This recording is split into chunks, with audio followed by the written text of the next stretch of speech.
They pulled a skull out of the dirt that didn't fit into any textbook, and the town stopped breathing. This is not a dramatic opener, it is what men who worked the cave told neighbours. Red hair clung to bone like a stubborn stain. Sandals lay 6 sizes beyond what a normal foot could fill, and early measurements swelled like rumours. In this video, we will follow the trail from careless miners with shovels to museum drawers that suddenly went empty, chasing one question. Did people once live so large they broke our sense of scale? Or did a century of mistakes make giants out of shadows?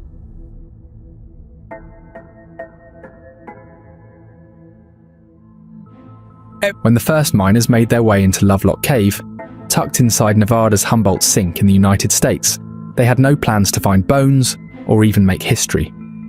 They were only after bat droppings, which they could sell for fertilizer.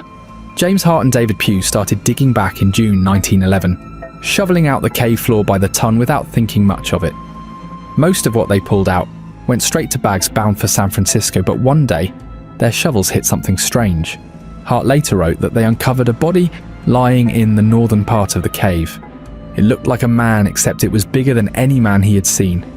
He said the figure measured 6 feet 6 inches tall and had hair that was clearly red. The body had ropes tied around the neck and legs, as if it had been wrapped that way on purpose before burial. Hart said there were smaller bodies nearby that seemed female, and the larger one stood out so much that he called it a giant in his notes. He thought the ropes might have been part of a ritual, tied in a special knot under one ear. Because the miners weren't trained for careful work, a lot of what they found was ruined. Hart even wrote that one mummy was boiled by a local lodge group who wanted a skeleton for their secret meetings. The work went on with little care for what was under the soil. They used metal screens with holes 3/4 of an inch wide, so most small artifacts fell through and were lost forever. The State Historical Society and the University of California sent an investigator to the cave to see what was left. That job went to Llewellyn L. Loud from the UC Museum of Anthropology. He arrived in the spring of 1912, right after the mining stopped, and tried to save whatever he could. Loud worked alone. From April 1st to August 1st, 1912, going through the cave piece by piece. He dug up thousands of items and the remains of at least 32 people. Loud did his best, but the methods back then were rough. Instead of working in small sections and marking layers, he called his digging spots lots, which covered wide areas without noting depth or exact location. That means no one could later tell which bones came from which time or how deep they had been buried. In a report he sent to American cultural anthropologist Alfred Kruber, Loud said some of the skeletons he uncovered measured between 6.5 and 7 feet tall and had red hair. He also described the skulls as looking Caucasian. According to Loud's records, the material he collected was divided between the University of California in Berkeley and the Nevada Historical Society in Reno. Eyewitness timeline. After the strange finds at Lovelock Cave began to spread through town, stories moved faster than the scientist ever could. People had known about the cave long before it drew national attention. Locals used to call it Indian Cave, and it already carried old stories that something violent had happened there. One of the first people to start gathering these memories was John T. Reed, a mining engineer who had lived in Lovelock most of his life. He said he first saw the area as a teenager in 1887, long before anyone thought to dig it up. Over the years, he became the one everyone went to when strange things were found. Reed talked often with members of the northern Paiute tribe, who had their own account of what the cave once held. He heard the same names again and again. Captain Natchez, the son of Chief Winnemucca, told him about a war between the Paiutes and another people they called the Siteka. According to that story, the Siteka were taller, had red hair, and spoke a different language. Natchez said the last of them were trapped and killed in the cave about 4 or 5 generations earlier. He even pointed out marks on the cave walls that he said came from the arrows used in that final fight. Some arrows were still wedged in the cracks, and Reed wrote them down in his notes as proof that the story might be real. By the 1920s, Reed began keeping formal records of what he called Indian lore. He didn't just rely on memory, he arranged interviews, brought witnesses, and took careful notes. In December 1927, he met with Abraham Marwee from the Pyramid Lake Reservation. Avery Winnemucca, the granddaughter of Chief Natchez, helped translate. Marwee said he had heard that one of Chief Winnemucca's children, Sarah Winnemucca, once owned a reddish or brownish red dress made from human hair taken from the fallen Site Ka. Other townspeople had their own stories too. In 1928, Charlie Ellison from Stillwater said he had seen two mummies found near Pelican Island. He described them as wrapped in netting with fish placed between them, which sounded like a burial offering. He said both had long red hair that was still easy to see after all those years. Stories like that kept surfacing, each adding another piece to what the town believed. By the time the 1930s arrived, the idea of the red-haired giants was more than a legend. It was part of local memory, told by people who had lived near the cave their whole lives and believed what they saw with their own eyes. In February 1931, someone in Lovelock told Reed that two very large skeletons had been uncovered on the dry lake bed. Reed went out with two other researchers to check the site. They measured what remained an estimated one skeleton at about 8.5 feet long and the other at around 10 feet. One of them was found stretched out on the ground. The burial stood out because the head faced west, the body was wrapped in cloth, and the grave was covered in a dark substance that looked like a mix of charcoal and oil. The teeth were in good shape and showed no injury, so nothing suggested a violent death. But the work was rushed, and the documentation was thin, so no one could later confirm the exact size of the remains or track what happened to the bones once they were removed from the site. But this was not the only thing that raised questions. The cave itself had features that people kept talking about. Parts of the cave quickly drew interest because of a few strange details. Along one wall, a dark outline looked like the mark of a giant hand pressed into stone. It became a small mystery of its own. Some said it looked like someone had dipped their hand in mud or paint and slapped the wall. Others thought it might have been carved or burned in. In 2015, a visitor named Joe Taylor mentioned seeing the same print on the wall in the cave. Also, looked like there was a big handprint on the wall. Like they were thinking it's an impression. I think it's just it's like someone put their hand in paint and smacked the wall. And the handprint was about 12, 14 inches long, 5 fingers. So I molded that thing on the wall, which is dang near impossible to do.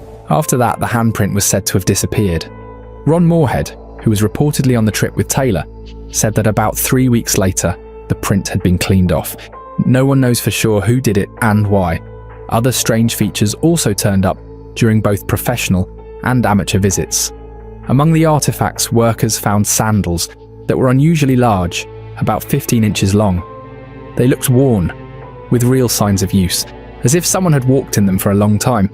These finds sat inside the same layers marked on the old excavation charts, suggesting they came from the original deposits rather than later visitors. Black streaks near the cave entrance became another focus of attention. The earliest miners in 1911 had already mentioned signs of burning there, and in 1912, Loud wrote that some of the burials were wrapped in straw and tulle that had caught fire and smouldered. The ceiling above that spot still held dark residue, and many people thought it matched the old Paiute story about a fire set to trap the red-haired people inside. After the digging stopped, the story didn't calm down. It moved from the cave to filing rooms and museum basements. Police and officials had to step in as people started accusing institutions of hiding what was found. The first signs of trouble came from the early shipping records. Llewellyn Loud wrote in his notes that he had packed up 8 crates of material and sent them to the Smithsonian.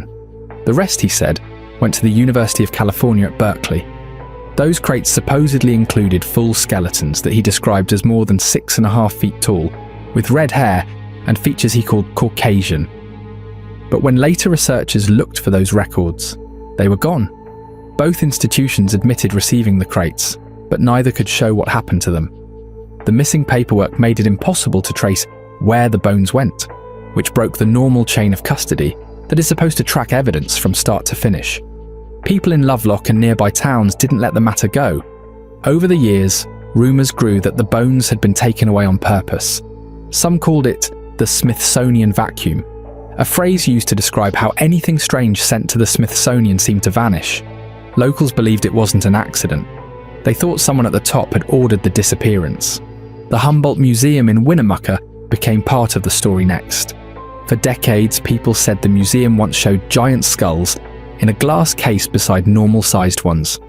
Popular explorer Cindy Wilkerson tells her story, and upon looking into this in 2008, she uncovered some surprising details. After I moved here, and I said, I would like to see the bones. And the assistant director said, oh, that was just a myth. That was just what year about? Cindy went on to explain how strongly the museum kept denying it. They said, oh, that was just a myth. That never happened. We never had the bones. They never found anything in that cave. And I said, well, that's very interesting, because I did read the archaeological report that they did find those bones, and it was by the archaeologists. So you're telling me that he made that up? And he goes, oh, no, he said, that report doesn't exist. And I said, but I read it. After Cindy pushed for answers, she finally managed to get some important information from the museum. Find out information, and the director finally, because I think I just irritated her from asking so many questions, she said, look, she said, yes, they were here, but she said the Smithsonian took them, and our museum was given instructions to deny that they ever existed. So take that how you will. So I wonder if the museum later put out an official statement saying that it no longer had any human remains or funerary items. It said everything once connected to Lovelock had been returned under a law called the Native American Graves Protection and Repatriation Act. That law requires museums to return human remains to their descendant tribes.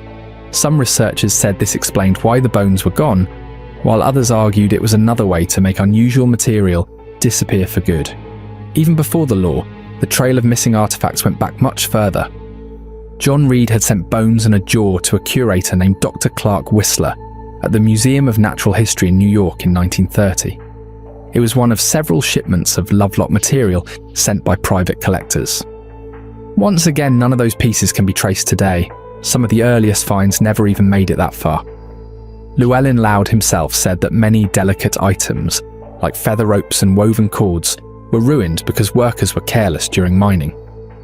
By 1929, there were reports that 76 boxes of artifacts from the Lovelock excavations were still sitting unopened in the basement of the University of California's archaeology building. They had been packed since the early 1910s and never unpacked or labelled. When a government surveyor asked to see them, staff said there was no room to display the material and no plan for cataloguing it. Many people believe that those same boxes, and possibly the remains they once held, were later misplaced or discarded. What's certain is that the handling of the Lovelock material left a trail of confusion that mixed lost evidence, official silence, and a community that never stopped asking who decided what would be shown and what would be hidden. But that was only the start, because the theories that came after took the whole story in a different direction.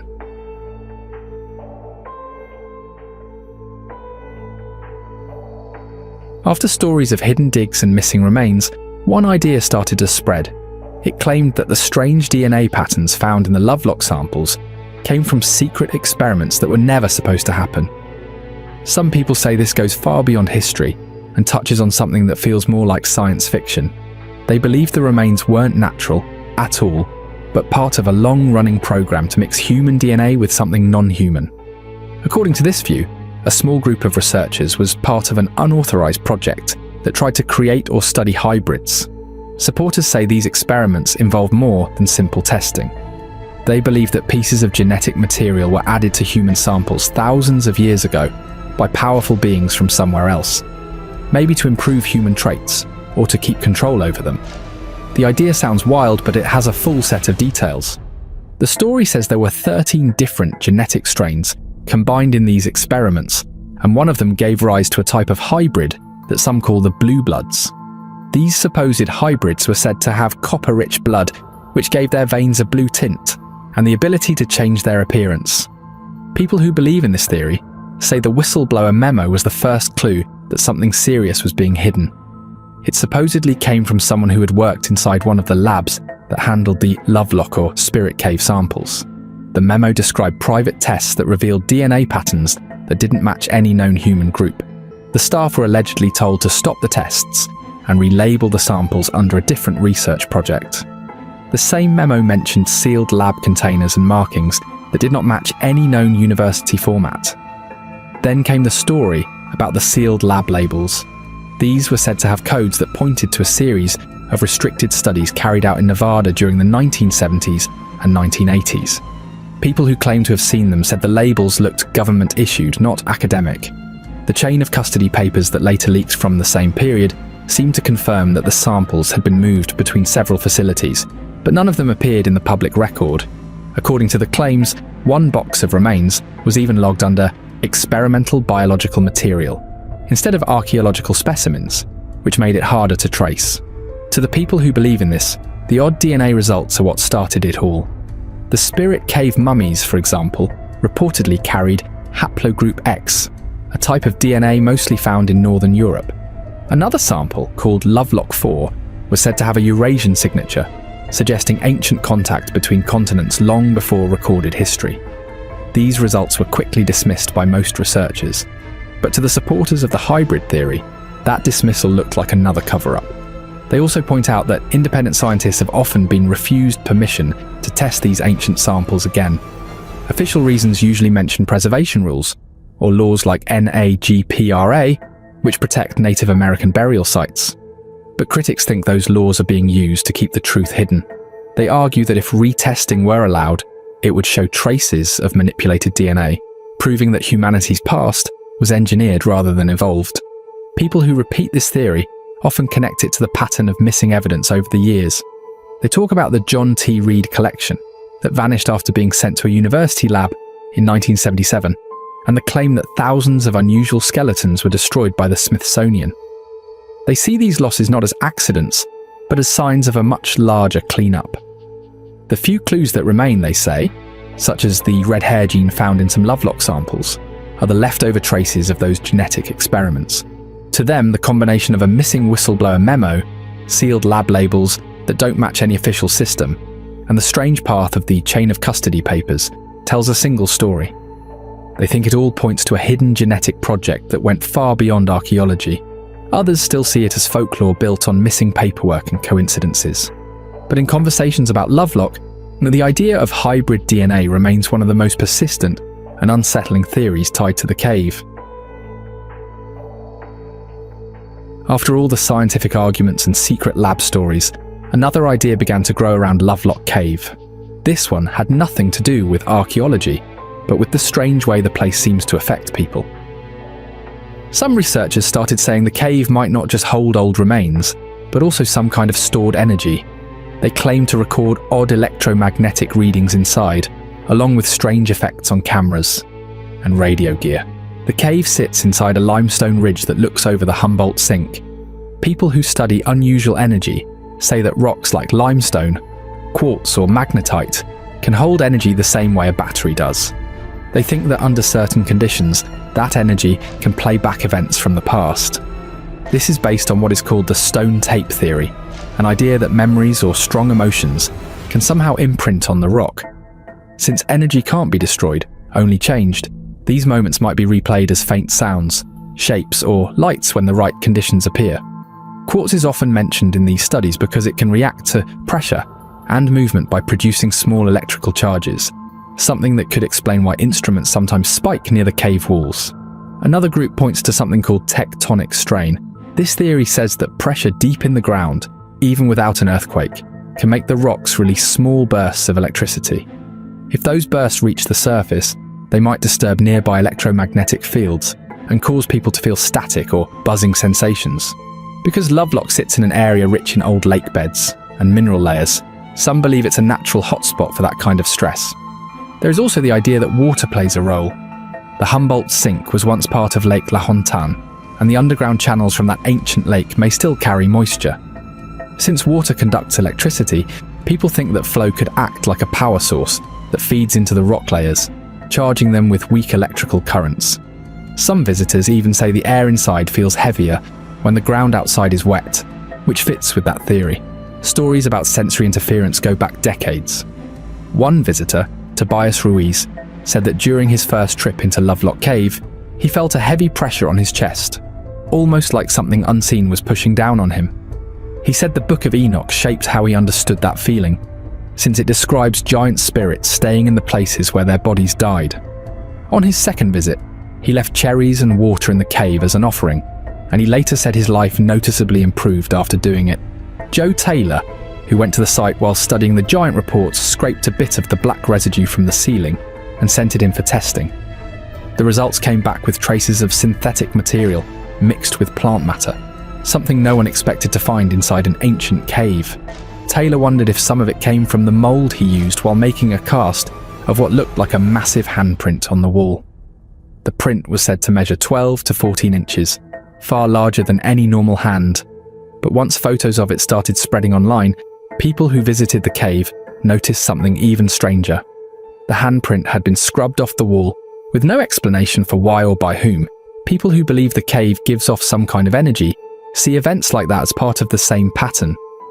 They say electromagnetic surges can alter how things look, or even erase markings over time. Lovelock Cave isn't just an archaeological site, but a place that seems to hum with something we still can't quite measure. Picking up from those energy and secrecy stories, there are also two other cases people often point to when they want to show that Lovelock fits a wider pattern. The first one happened on Catalina Island off the coast of California. Around the early 1900s, local collectors and writers claimed to have found large bones and oversized artifacts in ancient burial sites. They described sandals that were much bigger than normal, and grave goods that seemed built for people taller than anyone around at the time. Museum workers and archaeologists later reviewed those old notes and collections. Some of the items were real artifacts, but there was no solid proof that any of the skeletons were actually giant. The confusion came from how early diggers mixed accurate finds with exaggerated measurements, and those details were repeated in magazines and newspapers until they became legend. The second case came from reports in the Euphrates Valley during the 1950s. Workers there supposedly uncovered very large leg bones while digging near ancient sites. A few accounts claimed that a single femur was nearly 5 feet long, suggesting a person of impossible size. The problem is that archaeologists who studied the region found normal-sized human remains, animal bones, and artifacts typical of ancient Mesopotamia, but nothing that proved the existence of giants. These two cases often come up when people talk about Lovelock Cave, suggesting it fits into a bigger picture of mysterious giant finds around the world. The Catalina Island and Euphrates Valley stories both involve claims of oversized bones and artifacts that captured attention, but later faced serious doubts. Skeptics point out that, like those cases, the Lovelock story suffers from mixed evidence, missing records, and reports that grew taller with each retelling. Yet, some argue that Lovelock is different because there are more detailed accounts and physical remains, even if their whereabouts are now uncertain. Whether you're convinced or doubtful, these examples show why the Lovelock mystery keeps people debating. Next, we'll take a closer look at the main arguments skeptics raise about the whole story.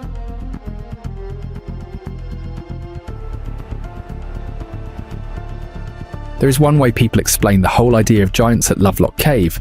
Some say the story didn't come from bones or data at all, but from the way people told and retold their own history.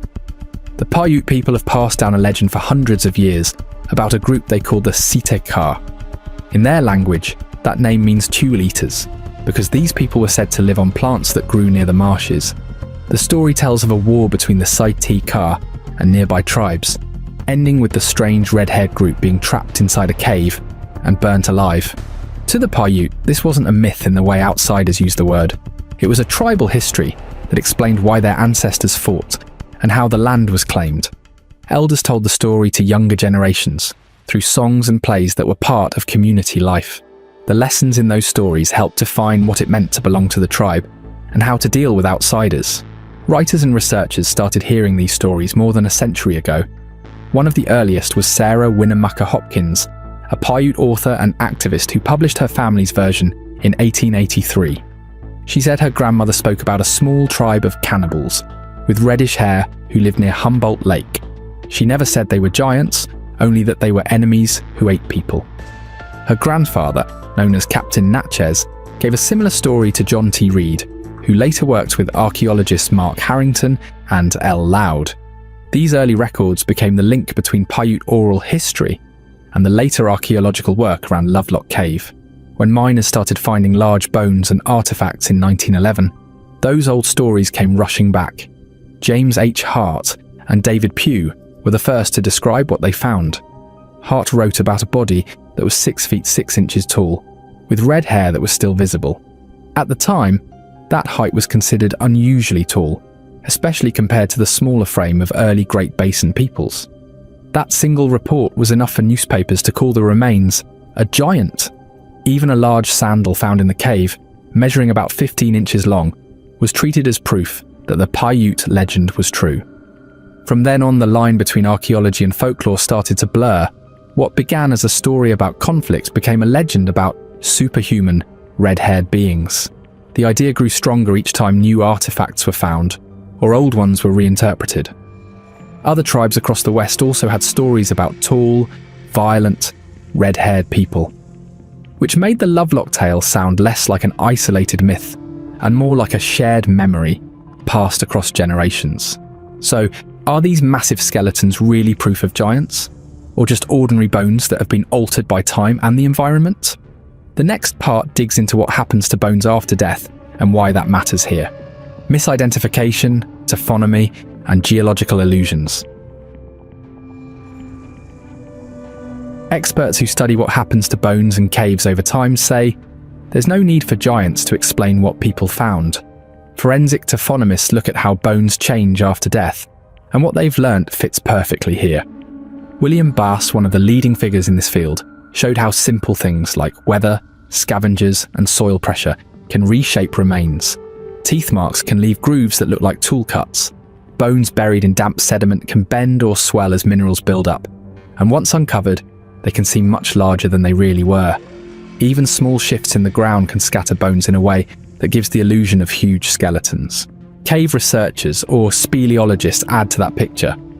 Experts describe how water seeps through limestone, dissolving and reshaping the rock as it moves. Over years, those changes can leave markings that resemble footprints or handprints. Flowing water also deposits minerals that build up over time, forming shapes that can trick the eye into seeing human forms. Inside Lovelock Cave, where minerals, sediment and time all play their part, it's easy to understand how natural patterns could look like something made by people. Modern scientists use tools like CT scans, carbon dating, and 3D mapping to check every new find. When bones thought to be giant are scanned and compared with verified human and animal samples, the proportions usually line up with ordinary people or animals like bears and bison. Comparative osteology, which studies bone structure across species, has cleared up many past mix-ups. Some of the so-called giant bones turned out to be animal remains, while others were simply warped by time and pressure. Moving from rocks and bones, it helps to look at the DNA side of things. When it comes to the DNA evidence connected to Lovelock Cave, experts say it tells a very different story than the one you might expect if giants really roamed the area. Ancient DNA analysis has become a powerful tool in archaeology, helping scientists understand who these ancient people were, where they came from, and how they lived. But despite all the hype, nothing in the genetic data supports the idea of supersized humans or unknown giant races. Researchers who've studied DNA from remains found near Lovelock Cave have found typical human genetic markers consistent with Native American populations. These findings align with what's known about the region's prehistoric peoples, rather than any mysterious or extraordinary groups. The DNA samples show no signs of genetic mutations or anomalies that would suggest larger body size or radically different physiology. It's also important to note that DNA breaks down over time, especially in challenging environments like caves, so recovering complete genomes is difficult. However, the fragments that have been analysed match well with existing human populations from the same time period. There's no genetic evidence supporting claims that these remains belong to hybrids or beings genetically engineered or altered in some way. Some theories floating around suggest secret experiments or unknown science, but experts caution that these ideas stray far from what the genetic data actually shows. DNA results point to regular, ancient people living ordinary lives in this part of the world. So, while the stories about giants may be captivating, the DNA evidence firmly supports a much more down-to-earth explanation. When everything's lined up, the story of Lovelock Cave feels like part history and part unanswered mystery. The early excavations showed real artifacts and normal human bones, though the reddish hair and oversized sandals fed the idea of something more. Over time, those details grew into stories of giants and hidden evidence, but newer studies and DNA tests brought most of those claims back to ordinary explanations. There are still small gaps, missing samples, incomplete records, and unanswered questions about what was lost. Maybe one day, careful reanalysis of every artifact and bone will give a final answer. For now, Lovelock Cave stays in that rare space where science, folklore, and curiosity quietly overlap, reminding us that even when mysteries shrink, they never fully disappear.